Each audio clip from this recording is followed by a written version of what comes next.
Guys, this is my third video on group audit.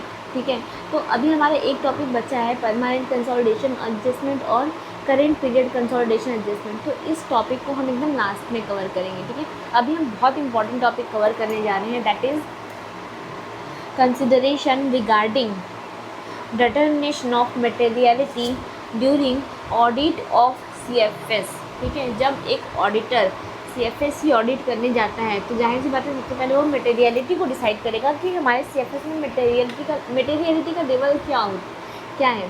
ठीक है, तो मटेरियलिटी का लेवल जब वो डिसाइड करेगा तो किन किन बातों को ध्यान में रखेगा ये यहाँ पे बताया गया है। ठीक है, तो देखो एक जनरल चीज़ मैं बताती हूँ कि मटेरियलिटी जैसे मान लो कि हमने प्रॉफिट के कंसर्न में मटेरियलिटी डिसाइड कर ली। ठीक है, हमने एक परसेंटेज डिसाइड कर लिया कि मान लो कि प्रॉफिट 100 करोड़ की हो रही है, सॉरी ज़्यादा हो गया, 100 लाख की हो रही है। तो अगर 100 लाख की हो रही है हमारी प्रॉफिट, ठीक है, हम ये मान के चलते हैं कि इसमें 2% जो है वो लेवल ऑफ मटेरियलिटी होगा। और हमारे CFS के अंदर 3 कॉम्पोनेंट हैं, A, B और C। ठीक है, सब्सिडरीज कंपनीज है। तो अगर हम 100 का 2 निकालेंगे तो 2% आएगा। ठीक है, 2 लाख आएगा, हाँ 2 लाख ही आएगा। तो इसके बाद हमें सबसे पहले क्या देखना है, मान लो A की प्रॉफिट, A का जो है वो प्रॉफिट 5 लाख आ रहा है, B का 15 लाख आ रहा है, C का 1 लाख आ रहा है। ठीक है, तो C की जो प्रॉफिट है वो मटेरियलिटी लेवल से नीचे है, मतलब वो इमटेरियल फैक्टर हो जाएगा। ठीक है, मटेरियल फैक्टर और इमटेरियल फैक्टर होता है, ये इमटेरियल फैक्टर हो जाएगा। ये मतलब इसकी प्रॉफिट जो है वो मटेरियलिटी के लेवल से भी नीचे है, तो इसको हमें चेक नहीं करना होगा। ठीक है, तो इसके बाद हमें यहाँ पे consideration regarding determination of materiality during audit of CFS. For determination of materiality during audit of CFS, principal auditor shall consider following. ठीक है, तो CFS की ऑडिट करते समय जब ऑडिटर जो है वो मटेरियलिटी के लेवल को डिसाइड कर रहा होगा तो ऑडिटर इन सारे पॉइंट्स को दिमाग में रखेगा। सबसे पहले है principal auditor is required to compute materiality for group as a whole. जो प्रिंसिपल ऑडिटर है वो क्या है, वो रिक्वायर्ड करेगा to compute materiality for group as a whole.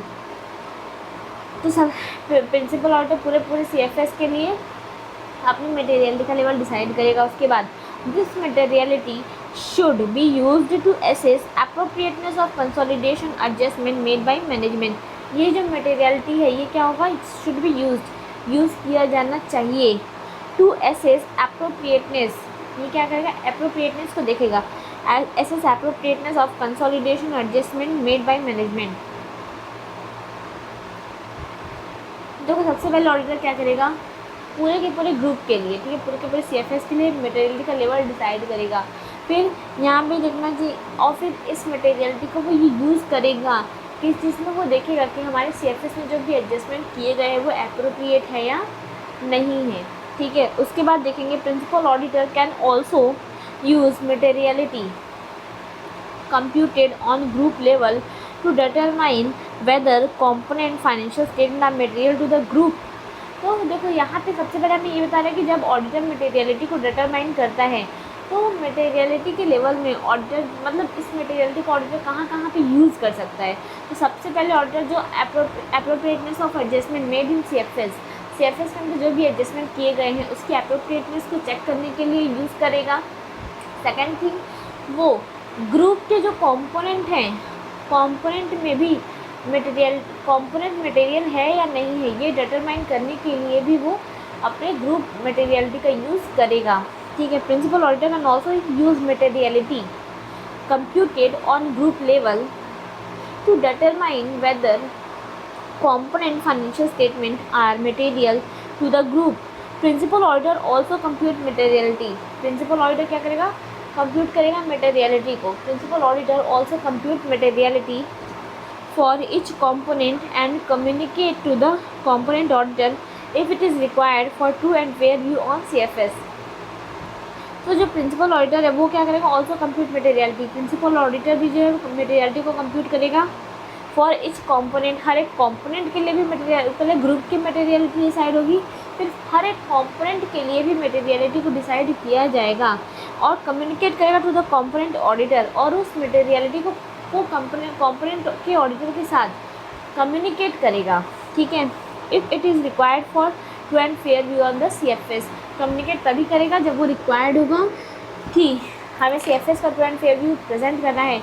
इसके लिए अगर ऑडिटर को लगेगा कि अगर वो इंडिविजुअल्स मतलब कॉम्पोनेंट के भी मटेरियलिटी को डिसाइड कर रहा है और उसको अगर कॉम्पोनेंट के ऑडिटर के साथ कम्युनिकेट करना ज़रूरी है तो वो कम्युनिकेट करेगा।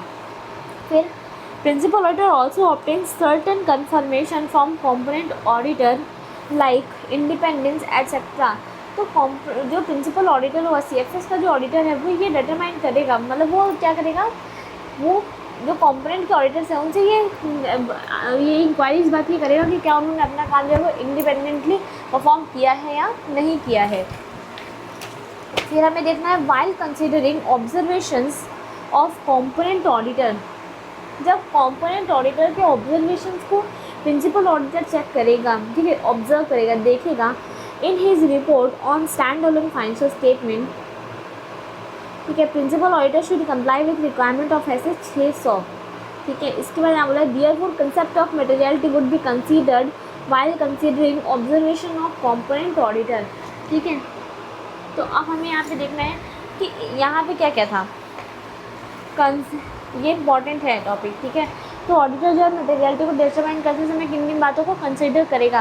तो सबसे पहले वो बता रहा है कि मटेरियलिटी, वो जो ग्रुप की मटेरियलिटी डिटरमाइन की जाएगी उसका यूज़ कहाँ कहाँ पे किया जा सकता है। ग्रुप की मटेरियलिटी जो डिटरमाइन की जाएगी उसका एप्रोप्रिएट ये हमारे CFS में जो भी एडजस्टमेंट किए गए हैं उसके वो एडजस्टमेंट एप्रोप्रिएट है या नहीं है, इस बात को चेक करने में किया जाएगा। दूसरी बात, उसका यूज़ जो होता है वो ऑडिटर जो कंपोनेंट है, कंपोनेंट मटेरियल है कि नहीं है, ये चेक करने में भी डिटरमाइन किया जाएगा।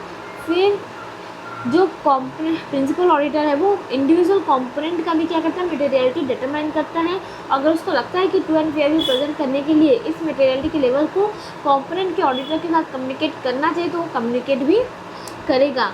फिर हमें ये बताना है कि principal auditor also obtain certain confirmation. तो प्रिंसिपल ऑडिटर क्या करता है, वो कंपोनेंट के ऑडिटर से कुछ कन्फर्मेशंस भी लेता है कि क्या उन्होंने काम अपना इंडिपेंडेंटली परफॉर्म किया है या नहीं किया है।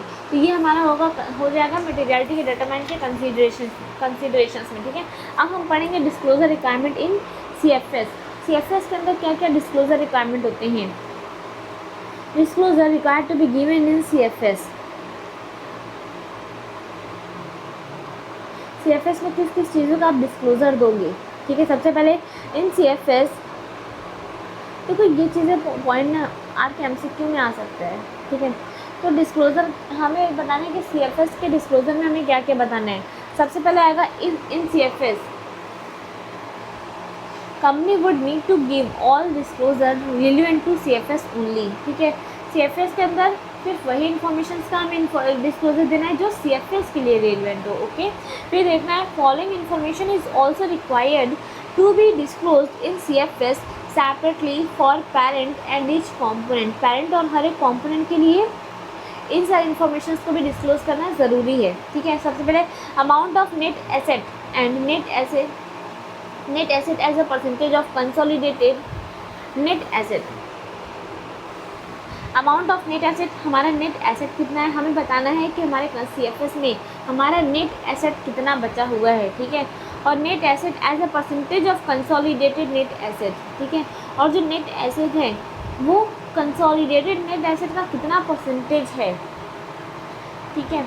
फिर amount of share in profit and loss as a percentage of consolidated profit and loss. यहाँ पे हम किसका परसेंटेज बता रहे हैं, यहाँ पे हम stand alone financial statement of parent company का परसेंटेज बता रहे हैं। सबसे पहले हमें बताना है कि हमारा नेट एसेट कितना है, फिर हमें बताना है कि जो स्टैंड अलोन फाइनेंशियल स्टेटमेंट है, ठीक है, उसका जो नेट एसेट है उसका परसेंटेज पूरे CFS में कितना है, ठीक है। इसी तरीके से प्रॉफिट एंड लॉस का बताएंगे, डिस्क्लोजर भी देखेंगे कि नेट प्रॉफिट कितना है, फिर नेट स्टैंड अलोन प्रॉफिट कितना है, फिर हम बताएंगे कि पूरे CFS में उसका परसेंटेज कितना है। Amount in other comprehensive income and OCI as a percentage of consolidated OCI।